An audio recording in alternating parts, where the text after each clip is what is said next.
जय श्री गणेश दोस्तों, स्वागत है आपका अपने YouTube चैनल संस्कृत धारा में। और मैं हूं आपका अपना MD शास्त्री। और आज फिर से हम अपनी जो वीडियो लगातार चल रही है उसी के माध्यम से, उसी के निरंतर चलते हुए अपने श्री श्याम जी महाराज की कथा जो है उसको आगे की ओर बढ़ाएंगे। तो आज फिर से मैं आपको निरंतर, जैसे मैं कहता हूँ, इस वैश्विक महामारी के चलते हुए कि घर में रहिए, स्वस्थ रहिए, तथा अगर बाहर जाना भी पड़े तो भीड़ भाड़ की जो जगह है उससे दूर रहिए। साथ में मास्क अच्छी तरह से लगा करके रखिए, जिससे अपनी जो सुरक्षा है वो स्वयं रख सकें। आज जो हमारे देश के अंदर एक संकट आया हुआ है, उस संकट से सबको एक साथ मिलकर के निपटना जरूरी है, तो आप ध्यान रखिए जरूर। और साथ में मैं आपसे बताना चाहूँगा कि हमारी जो श्याम जी महाराज की जो कथा चल रही है वो निरंतर इसी प्रकार चलती रहेगी। और हम पूरा श्याम जी महाराज के पूरे जीवन चरित्र के बारे में जानेंगे, उनके पूर्वजों के बारे में जानेंगे। तो आप निरंतर इसी प्रकार, सभी भक्तों से निवेदन है, सभी माताओं बहनों से निवेदन है कि वो निरंतर इसी प्रकार अपने YouTube चैनल के ऊपर श्याम जी महाराज की कथा को श्रवण करते रहे, उनके चरण कमलों में अपना ध्यान लगाए रखें। इससे अनेक प्रकार के फायदे होते हैं। जैसे हर व्यक्ति ये कहता है कि जो भगवान को स्मरण करता है, देखो ये बात तो कहीं कोई भी जुटला नहीं सकता कि जो भगवान का स्मरण करता है, सच्चे मन से जो स्मरण करता है, उसके अंदर, उसके दिमाग के अंदर किसी भी प्रकार का अपवाद नहीं हो सकता, उसके दिमाग में किसी प्रकार की और टेंशन नहीं हो सकती। क्योंकि जो व्यक्ति मन से भगवान का स्मरण करता है, जो मन से भक्ति करता है, जो व्यक्ति मन से स्मरण करता हो ना भगवान का, उसके हृदय के अंदर हमेशा भक्ति, ज्ञान और वैराग्य तीनों चीज अपने आप उजागर हो जाती है। और जहां पर भक्ति होगी, जहां पर ज्ञान होगा, जहां पर वैराग्य होगा, वहीं पर परमात्मा होंगे। तो जहां परमात्मा होंगे वहां पर दुख का संकट हो ही नहीं सकता। क्योंकि भगवान ने खुद कुंती मैया को कहा था ये बात कि मैया, मेरे पास में ऐसी चीज, जो चीज तुम मांग रही हो वो चीज नहीं है। क्या मांगा था कुंती मैया ने? कुंती मैया जब भगवान श्री कृष्ण जा रहे थे युद्ध के बाद में, तब कुंती मैया ने कहा था कि हे कृष्ण, तुम मुझे इतने दुख दो जितने मैंने दुख देखे हैं, झेले हैं, उनसे भी अधिक दुख मेरे को प्राप्त करवाओ, उनसे भी अधिक मुझे दुख तुम दो, जिससे जितनी बार मेरे पास में दुख आता है उतना ही तुम मेरे पास में आते हो। जिस दिन दुख समाप्त हो जाते हैं तुम मुझसे दूर चले जाते हो। इसलिए मैं चाहती हूं कि मेरे जीवन पर्यंत तक मेरे पास में दुख ही दुख रहे, जिससे तुम मेरे पास में रहो। तो तब भगवान श्री कृष्ण कहते हैं कि हे बुआ जी, मेरे पास में ऐसी कोई चीज नहीं है, क्योंकि मेरे पास में दुख है ही नहीं। क्या है वो? क्या है वो? सत्य प्रिय है, सत्य है, पवित्र है, सद आत्मा है, पवित्र आत्मा है। यानी जो परमात्मा है उसके पास में दुख हो ही नहीं सकता।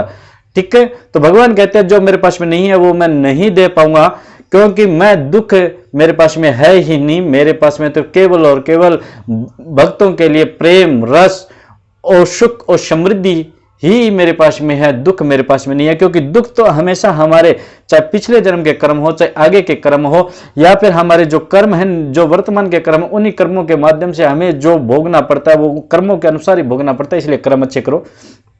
चलिए फिर बिना समय गवाए हम अपना आगे की ओर चलते हैं। कल हमने जहां छोड़ी थी वहीं से प्रारंभ करते हैं कि जो भगवान श्री कृष्ण बता रहे थे कि कामाख्या माता ने उस कंटका से अनुरोध किया और कंटका ने अपना क्रोध शांत किया और भगवान को प्रणाम करके वो वहां से चली गई। अतः वह मुर देती है कि सुंदर कन्या ही घटोत्कच के लिए योग्य स्त्री है। मैं स्वसुर हूं, इसलिए मेरे द्वारा उसके रूप का वर्णन करना उचित नहीं होगा।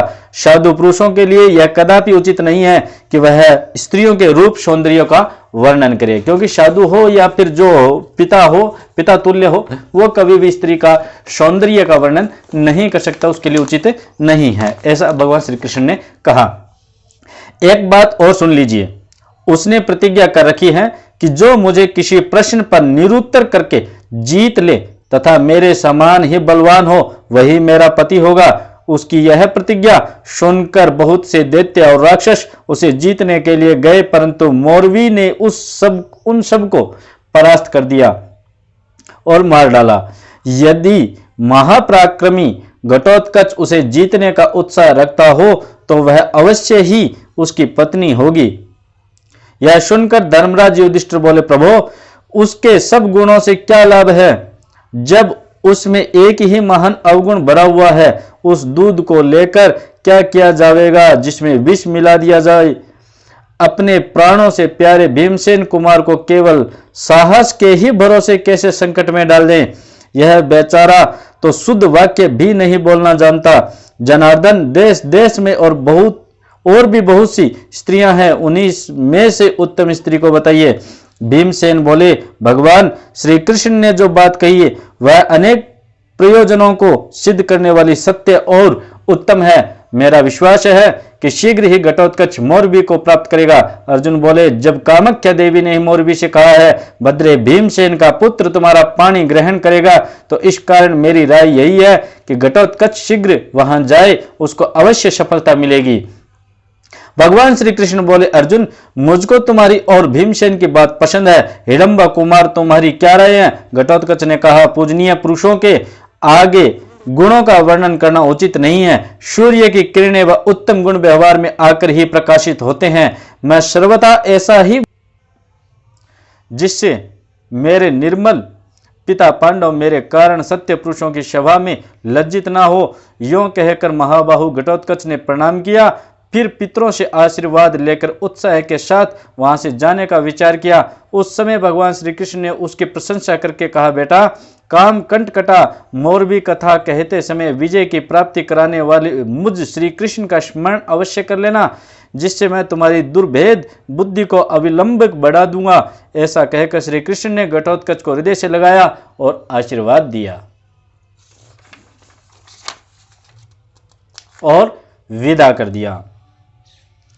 तो अब कल जो विदा होने के बाद में क्या होता है उसके बारे में हम कल पढ़ेंगे। तो आपको मैं जो हमेशा कहता हूं वही, घर में रहिए, स्वस्थ रहिए, साथ में